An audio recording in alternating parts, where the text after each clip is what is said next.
कार्तिक पूर्णिमा व्रत कथा। एक पौराणिक कथा के अनुसार तारकासुर नामक एक राक्षस था। उसके 3 पुत्र थे, तारकक्ष, कमलाक्ष और विघ्नोमाली। तारकासुर बहुत ही बलवान था। उसने धरती व स्वर्ग पर अपना आतंक मचा रखा था, जिससे परेशान होकर देवताओं ने भगवान शिव से उसका अंत करने के लिए प्रार्थना की।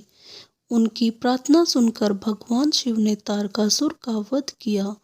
इससे देवता बड़े प्रसन्न हुए। उसके तीनों पुत्रों को यह सुनकर बड़ा दुख हुआ और उन्होंने इसका बदला लेने के लिए ब्रह्मा जी की घोर तपस्या की। उनकी तपस्या से प्रसन्न होकर ब्रह्मा जी ने तीनों से वरदान मांगने को कहा। तीनों ने ब्रह्मा जी से अपने अमर होने का वरदान मांगा। ब्रह्मा जी ने अमरता के अलावा कोई दूसरा वरदान मांगने को कहा।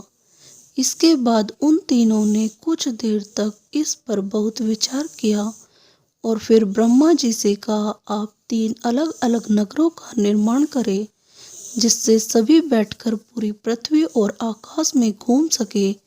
1000 साल बाद जब हम मिले तो हम तीनों के नगर मिलकर एक हो जाए।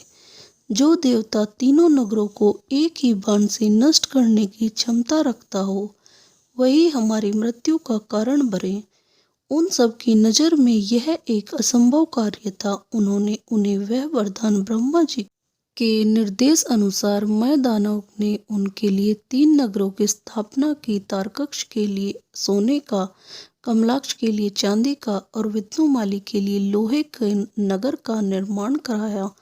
तीनों ने मिलकर तीनों लोक पर अपना अधिकार जमा लिया। इंद्र देवता इन तीनों राक्षसों से बहुत भयभीत हुए और भगवान शंकर की शरण में गए। इंद्र की बात सुनकर भगवान शिव ने इन दानवों का नाश करने के लिए एक दिव्य रथ का निर्माण किया। इस दिव्य रथ की हर एक चीज देवताओं से बनाई गई थी।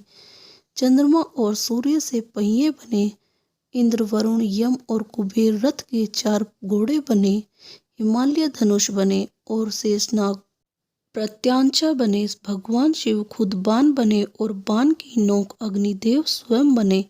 इस दिव्य रथ पर भगवान शिव स्वयं सवार हुए। देवताओं के बने इस रथ और तीनों भाइयों के बीच भयंकर युद्ध हुआ। युद्ध करते समय प्रभु लीला से एक ऐसा समय आया जब तीनों रथ एक ही सीध में आ गए। जैसे ही ये तीनों रथ एक ही सीध में आए, उसी समय भगवान शिव ने अपने बाण छोड़े और तीनों का नाश कर दिया। इसी वध के बाद भगवान शिव को त्रिपुरारी कहा जाने लगा था। दोस्तों, आपको ये कहानी अच्छी लगी तो कहानी को लाइक करें और मेरे चैनल को सब्सक्राइब करना ना भूलें। धन्यवाद। राधे राधे।